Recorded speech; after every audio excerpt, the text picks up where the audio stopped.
তো আপনারা দেখতেছেন তালের গুড়ের কিন্তু পাটালি বানানো হচ্ছে।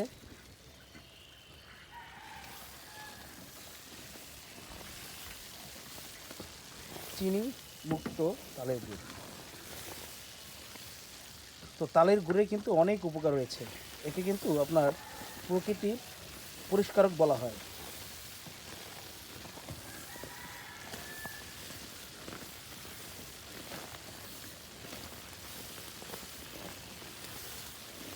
আমাদের এই তারের গুড় সম্পূর্ণ নিজস্ব তত্ত্বাবধানে তৈরি করা হয়ে থাকে।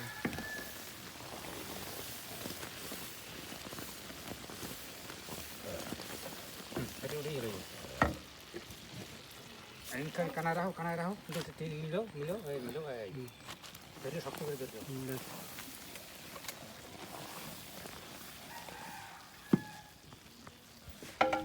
নামানো হচ্ছে আপনারা দেখতেছেন তালের গুড়। সুন্দর লাগতেছে দেখেন।